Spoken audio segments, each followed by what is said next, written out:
Subscribe now and press the bell icon. Never miss an update.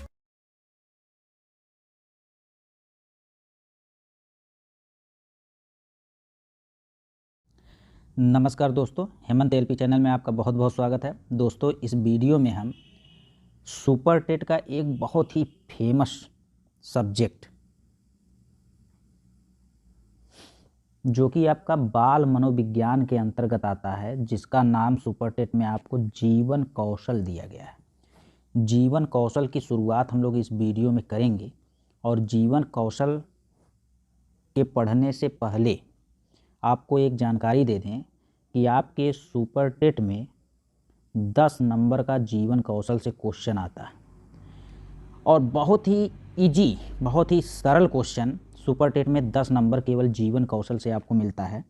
लगभग 10 में से 10 question या 9 क्वेश्चन ज़रूर आपको इस पूरे सीरीज को अगर आप देख लेंगे तो मिलने की संभावना है। बाकी आपको थोड़ा मेहनत अपने से भी करना होगा। चलिए दोस्तों, शुरू करते हैं। सबसे पहला चैप्टर है जीवन कौशल। आपके सब्जेक्ट का नाम भी जीवन कौशल है और पहला चैप्टर जो उसका है उसका नाम भी जीवन कौशल है। तो दोस्तों, जीवन कौशल के बारे में हमको सबसे पहले चैप्टर में पढ़ना है कि जीवन कौशल क्या होता है। दोस्तों, आपने सुना होगा कि कौशल मतलब स्किल होता है। कौशल मतलब क्या होता है? स्किल। आपने सुना होगा कि अरे फला आदमी जो है गाड़ी बहुत अच्छे से चलाता है, यानी उसको जो है ड्राइव करने की स्किल उसके अंदर बहुत अच्छी है, यानी ड्राइव स्किल उसके अंदर है। आप कहते हैं कि वह बहुत अच्छा मैकेनिक है, पूरे तरीके से कौशल उसके अंदर है, निपुण है, वह कोई भी मशीन ले जाइए तुरंत खोल के बना देता है अच्छे से। उसी तरीके से दोस्तों, जिसको जीवन जीने की कला आ जाए, जीवन जीने की कला जिसके अंदर आ जाए, उसे ही हम जीवन कौशल कहते हैं। जीवन का मतलब है लाइफ और कौशल का मतलब है स्किल, यानी जीवन जीने के जितने भी कौशल हैं, जितनी भी स्किल है, जितनी भी निपुणता है, अगर वह आपके अंदर आ गई तो समझ लीजिए कि किसी भी व्यक्ति का सर्वांगीण विकास हो गया। तो आप कह सकते हैं कि किसी भी व्यक्ति के सर्वांगीण विकास में जिन कौशलों की आवश्यकता होती है, किसी भी व्यक्ति के पूरे जीवन में सर्वांगीण विकास में जिन कौशलों की आवश्यकता होती है, उसी को हम जीवन कौशल कहते हैं। अब सर्वांगीण विकास आपके जीवन में तभी आएगा जब आपके अंदर जीवन जीने की कला होगी, आर्ट ऑफ लाइफ होगा। अब दोस्तों, जीवन कौशल की एक परिभाषा हम देखते हैं। यहाँ पे देखिए, जीवन जीने के लिए जिन कौशलों या जिन कलाओं की आवश्यकता होती है, उसी को हम जीवन कौशल कहते हैं। अर्थात आप कह सकते हैं कि जीवन कौशल वे क्षमताएं होती हैं जो व्यक्ति के जीवन की मांगों को, चुनौतियों को, समस्याओं को प्रभावशाली ढंग से सामना करने में समर्थ बनाती है। अब दोस्तों देखिए, अगर आप जीवन में, आपके लाइफ में निपुणता नहीं है या कला नहीं है, या आप कह सकते हैं कि कौशल नहीं है, तो आपके सामने कोई भी चुनौती आ गई, कोई भी मांग आ गया, कोई भी समस्या आ गई, तो उसे आप प्रभावशाली ढंग से उसका सामना ही नहीं कर पाएंगे, बल्कि हार जाएंगे। अगर आपके अंदर जीवन कौशल है तभी आप किसी भी समस्या का सामना कर सकते हैं। जैसे यहाँ पे पहली चीज़ मान लीजिए, हम मान लेते हैं कि मांग लिखा है। मांग का मतलब ये है कि सबसे ज़्यादा जीवन में ज़रूरी है, सबसे ज़्यादा मांग है कि आप तनाव से मुक्त रहें। दोस्तों, तनाव से मुक्त रहें। इसके अलावा मांग है कि आपको अपनी जानकारी होनी चाहिए, आत्मबोध। इसके अलावा मांग है सहानुभूति का, प्रभावी संचार का। तो इसमें हम केवल एक अच्छे से देखते हैं कि हमारे ज़िंदगी में, हमारे जीवन में सबसे अच्छी कौशल चाहिए अगर तब होगी जब आप मांगों को, चुनौतियों को, समस्याओं को प्रभावशाली ढंग से उसका सामना कर सकें। अब जैसे मान लीजिए आपके जीवन में आप LKG से पढ़ना शुरू किए और जाते जाते एक दिन क्लास 10th में आ गए। क्लास 10th में आने के बाद अब मांग है कि आपको क्लास 10th पास होना है, हर हाल में पास होना है। और आप पूरी तरीके से तनाव में आ गए, तो बताइए क्या आपके अंदर जीवन जीने की कला है? नहीं। आपको इस कक्षा 10 में पास होना, जो आपके परिवार के, आपके समाज के, आपकी जीवन की मांग है, उस 10 को बिना तनाव में रहे पास करना ही जीवन कौशल है, यानी तनाव से मुक्ति। आप और बड़े हो गए, आपकी शादी हो गई, एक और नई मांग का जन्म हुआ कि अब आपको पैसे कमाकर अपने घर को चलाना है, फिर आप तनाव में आ जाते हैं। तो बताइए, अगर आप तनाव में आ जा रहे हैं तो यह इसका मतलब है कि आपका जो जीवन है उसमें जीवन जीने की कला नहीं है, जीवन जीने की कौशल नहीं है। आपको शादी के बाद पैसे कमाने हैं, लेकिन आपको तनाव से मुक्त रहकर। तो ये सारी समस्याएं जो हैं, यही सब मांग है। आत्मबोध, स्वयं को आप पहचानेंगे तभी यहाँ पे आप पैसे कमा सकते हैं। स्वयं को आप पहचानेंगे तभी आप यहाँ पे बिना तनाव के 10वीं पास हो सकते हैं। प्रभावी संचार, सबसे इम्पोर्टेंट मांग आपकी लाइफ का है प्रभावी संचार। आपको किससे कैसे बोलना है, यह चीज़ आपके अंदर जरूर होना चाहिए। एक स्टूडेंट एक शिक्षक से कैसे बोलेगा, यह आपके जीवन में कौशल होना चाहिए। एक मालिक अपने मजदूर से कैसे काम करवाएगा, उसे खुश करके, ये आपके जीवन में कौशल होना चाहिए। एक माँ अपने बच्चे को पढ़ने के लिए कैसे प्रेरित करेगी, यह उस माँ के अंदर कौशल होना चाहिए। ये सारी चीज़ें, प्रभावी संचार होना चाहिए। आप कभी राजनेता बन जाएंगे तो राजनेता बनने के बाद आपको भाषण देना होगा, तो सामने वाला ऐसा आप भाषण दीजिए कि सामने वाला आपकी भाषण को सुनकर प्रभावित हो जाए, तभी आप एक अच्छे वक्ता, एक अच्छे नेता कहलाएंगे। तभी माना जाएगा कि आपके जीवन में कौशल है, जीवन जीने की कला आपके अंदर है। तो ये सारी मांगे हैं। आप कह सकते हैं कि मांग के अंतर्गत आपको तनाव से मुक्त रहना है, प्रभावी संचार और आत्मबोध का ज्ञान होना चाहिए। उसके बाद दूसरी बात आ जाती है चुनौतियाँ। चुनौतियों में सबसे इम्पॉर्टेंट है भावनाओं पर नियंत्रण, संवेग पर नियंत्रण, सृजनात्मक चिंतन, तनाव से जूझना। तो ये सारी चीज़ें आपके सामने चुनौतियाँ होती हैं। चुनौतियों में सबसे इम्पॉर्टेंट चुनौती बताते हैं। जैसे मान लीजिए एक बालक है, 10वीं का एग्ज़ाम दिया और 10वीं की एग्ज़ाम में वह फेल हो गया। अब उसके सामने एक चुनौती है कि इसके सारे दोस्त जो हैं एग्ज़ाम पास हो गए, बस यही बालक जो है एग्ज़ाम क्या हो गया, फेल हो गया। अब यह अपने भावनाओं पर, अपने इमोशंस पे, अपने संवेग पे, अपने तनाव पे नियंत्रण नहीं कर पा रहा है। यह इसके लिए एक क्या बन गई है, चुनौती बन गई है। यहाँ तक कि यह बच्चा केवल कक्षा 10वीं में फेल होने के बाद आत्महत्या करने की भी सोच चुका है कि मैं आत्महत्या कर लूँगा, मेरे बस की बात पढ़ाई लिखाई नहीं है, मैं जीवन से ऊब चुका हूँ। तो यह जीवन जीने की कला बिल्कुल भी नहीं है। आपको कक्षा 10वीं में फेल होने के बावजूद भी उस चुनौतियों का सामना करना, यही आपकी जीवन जीने की कला है, यही आपके जीवन का कौशल है, जीवन का स्किल है, लाइफ स्किल है। आपको इस चुनौती को पार करना होगा। आपको कक्षा 10वीं में फेल होने के बाद भी अपने आप को संभाल कर नकारात्मक विचार न लाके सकारात्मकता की ओर आपको चलना होगा और आपको सृजनशील चिंतन यानी नई नई चीज़ों के बारे में सोचना होगा। यह बच्चों के सामने चुनौती रहती है। अब यहाँ पे हमने कक्षा 10वीं के बारे में ही केवल जाना, यहीं पे आप कक्षा 10वीं के अलावा ले सकते हैं कि कोई बिजनेसमैन, मान लीजिए कोई राइस मिल खोला। राइस मिल आप लोग जानते हैं, राइस मिल चावल और मिल, राइस मिल खोला मान लीजिए, और राइस मिल नहीं चला पाया। वह मान लीजिए कि 20 लाख रुपए लोन लिया था, लेकिन 20 लाख रुपए में वह जीरो प्रॉफिट, बल्कि वह -20 लाख में चला गया। तो अब इसके अंदर बहुत टेंशन है कि यार मैंने तो इतना पैसा लेके पूरा पैसा बर्बाद कर दिया, मैं कुछ नहीं कर पाऊंगा, अब मैं पैसा कहाँ से भरूंगा। मेरे लिए सबसे अच्छा रास्ता है कि मैं आत्महत्या कर लूँ, उसके बाद सारी चीज़ें क्लियर हो जाएंगी। क्या यह लाइफ स्किल है, जीवन जीने की कला इनके अंदर है? नहीं, यह बिल्कुल भी गलत है। आप इस चुनौतियों का सामना करेंगे। -20 लाख रुपए में जो आप गए हैं, उस -20 लाख को किसी भी तरीके से भरने का कोशिश करेंगे। चाहे आप किसी अचल संपत्ति को बेचकर या मजदूरी दिन रात करके, चाहे जैसे आपको इस 20 लाख को जमा करना है। यह आपके सामने चुनौती होती है और यही लाइफ स्किल होता है। इसके बाद कुछ समस्याएं भी आपके सामने आ जाती हैं। उसको प्रभावशाली ढंग से उसका सामना करने में समर्थ बनाता है जीवन कौशल। जैसे कोई भी समस्या है, उस समस्या का समाधान करने की क्षमता, निर्णय शक्ति, अंतर्वैयक्तिक संबंध। अब समस्या का मतलब सबसे बड़ी समस्या हम आपको बताते हैं। जैसे मान लीजिए बच्चा 10वीं पास हुआ, 10वीं के बाद उसको समझ में नहीं आ रहा है कि मैं साइंस से पढ़ूं कि आर्ट से पढ़ूं, तो यह उसके सामने एक समस्या है। अब बच्चे को निर्णय लेना है कि मुझे अगर इंजीनियर या डॉक्टर बनना है तब मैं साइंस पढ़ूंगा, मुझे अगर आईएएस और टीचर बनना है तो मैं आर्ट पढ़ूंगा। अगर वह निर्णय ले लिया, स्वतः निर्णय ले लिया, तो आप कह सकते हैं कि उसके अंदर जीवन कौशल है, लाइफ स्किल है, जीवन जीने की कला है, सोचने समझने की क्षमता है, क्योंकि जीवन कौशल भी एक क्षमता ही है।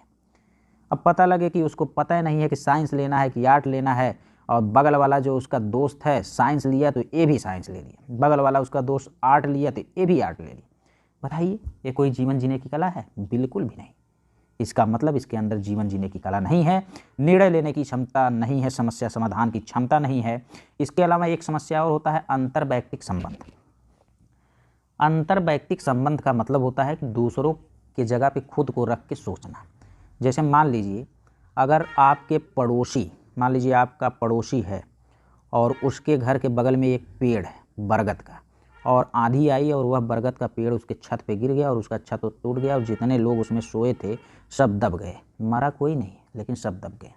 बगल में एक घर है, जो लोग उठे और देखे कि यहाँ पे जो है सब लोग दब के पड़े हुए हैं।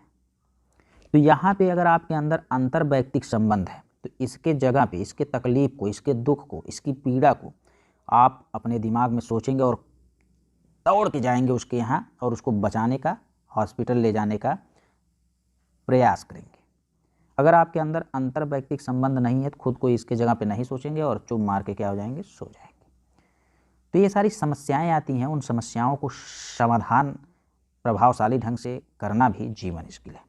तो देखिए दोस्तों, एक बार फिर से देखते हैं, जीवन जीने के लिए जिन जिन कौशलों या जिन जिन कलाओं की आवश्यकता होती है उसी को हम जीवन कौशल कहते हैं। जैसे कह सकते हैं कि ये जो जीवन कौशल है यह क्षमताएं हैं। क्या है? क्षमताएं हैं, कैपेसिटी है जो आपके अंदर है। यह कैपेसिटी जो है आपके जीवन में जो मांग होते हैं, जैसे प्रभावी संचार हो गया, तनाव से मुक्ति हो गया, इन मांगों का सामना करने में समर्थ बनाती है। जो आपके जीवन में चुनौतियां होती हैं उन चुनौतियों का सामना करने में समर्थ बनाती है। जो आपके जीवन की समस्याएं होती हैं उनको सामना करने में समर्थ बनाती हैं, उन्हीं को आप जीवन कौशल कहते हैं।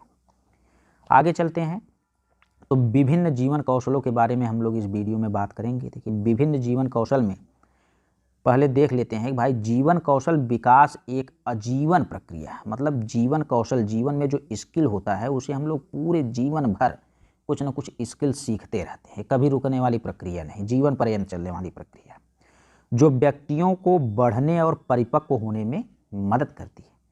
जैसे वही चीज़ हमने बताया कि भाई आप 10वीं में अगर गलत निर्णय ले लिए तो आप अपने बच्चे को गलत निर्णय नहीं लेने देंगे, क्योंकि आपके अंदर क्या आ गया, परिपक्वता आ गई। अब देखिए, सबसे पहले हम लोग देखते हैं कि जीवन कौशल जो होता है वह कई प्रकार का होता है। पहला होता है सामाजिक कौशल, जो आपके सामने यहाँ पे दिखाई दे रहा है। पहला है सामाजिक कौशल, और दूसरा जो आएगा वह आपका आएगा चिंतन कौशल। दूसरा क्या रहेगा? चिंतन कौशल। और जो तीसरा कौशल आएगा उसे आप कहेंगे सामान्य कौशल। इतना सारा कुछ करने के बाद आपको बताया जाएगा WHO, यूनिसेफ की परिभाषा और WHO के अनुसार जीवन कौशल कितने प्रकार के होते हैं। तो सबसे पहले हम लोग शुरू करेंगे सामाजिक कौशल। दोस्तों, जो सामाजिक कौशल होता है उसके बारे में हम बात कर लेते हैं। देखिए, ऐसा जीवन कौशल जो समाज से संबंधित है, जो सामाजिक रूल रेगुलेशन या सामाजिक मानदंड को फॉलो करे, ऐसे कौशल को सामाजिक कौशल कहते हैं। जिसमें से पहला कौशल आपका है आत्म जागरूकता कौशल, या इसी को कहते हैं आत्मज्ञान कौशल।